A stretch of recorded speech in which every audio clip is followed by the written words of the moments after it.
So while I'm under the truck, I had a bit of I thought, no video today, so I thought I'd make one quickly. Now, further from my comment, or from my post this morning, traveling it's definitely not for everyone. It's a hard thing to pack up your life, pack up your, say goodbye to your friends and your family, and just fucking take your shit and leave. It's an even harder thing to do what those people did and sell all your belongings and go. Kind of the unknown. And it freaks a lot of people out. Like, it freaks people out that haven't done it. The what ifs, the everything involved in it, the selling of the house, what are we going to come back to? What if this doesn't work? And it's a hard thing to do. So as you know, our first lap, we didn't sell our house, but we got 3 months in and we're like, fuck it, let's sell our house. Let's sell everything we own and go. It's a really, really hard thing to do, and it's not for everyone.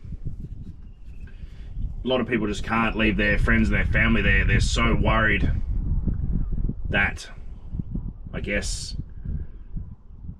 they're afraid of the unknown. And we're a bit the same, I reckon we've lost some friends traveling. Just because, we've gone for 2 years. They basically moved on with their life.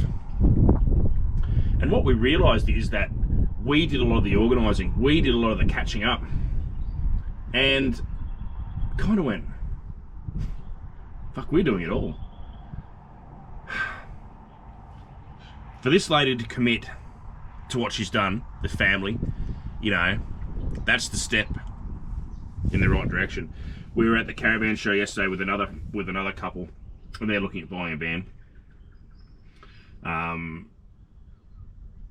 It's a big thing to do, it's a big investment. It's $100,000 investment. Yes, you can do it a lot cheaper, but it's a big investment to go, okay, we've done the month holiday, we love it, but traveling full time and being 5,000 Ks from home and all that kind of stuff, you definitely start thinking about your life choices, going, is this for me?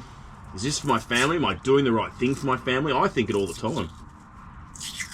Am I doing the right thing for my family? And I've had this discussion with Beck many times, and we're doing the right thing. I come to that point in my life and my job, and I hated my job, and I've hated my job for a long time.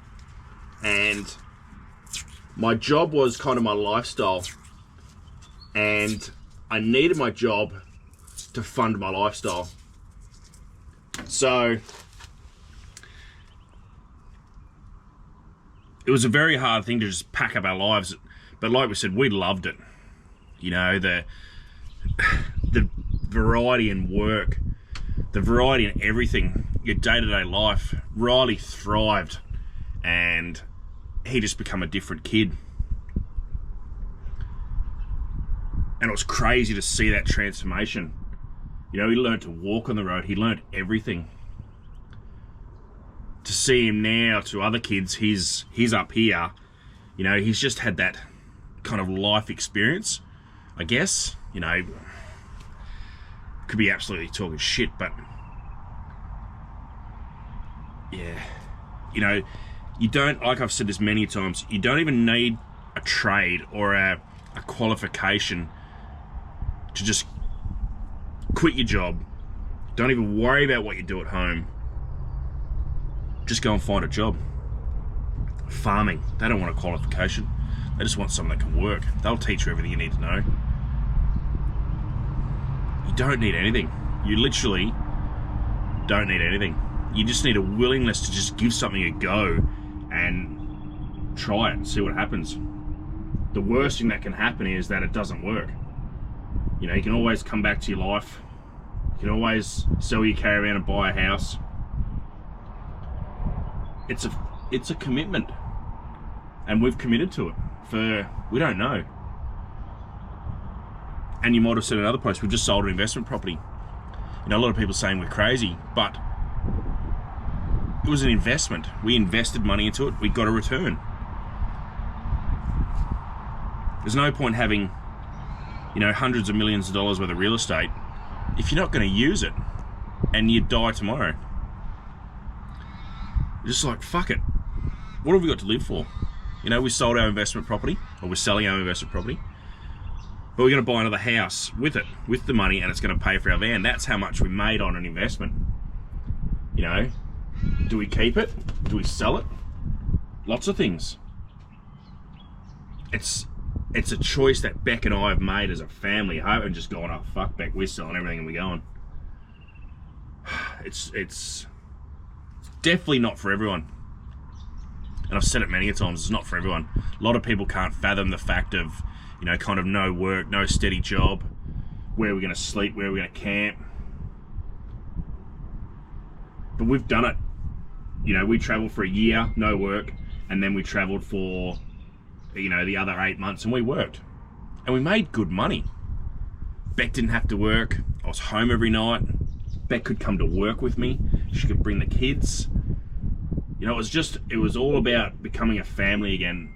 And with me doing FIFO, we weren't we're a family, but Beck was a single mum for 2 weeks while I was away at work, and we didn't want that anymore. So this was the easiest way. You know, we live together, we work together. A lot of people can't handle that either. The closeness, the proximity. You know, you live in say a 20-foot caravan.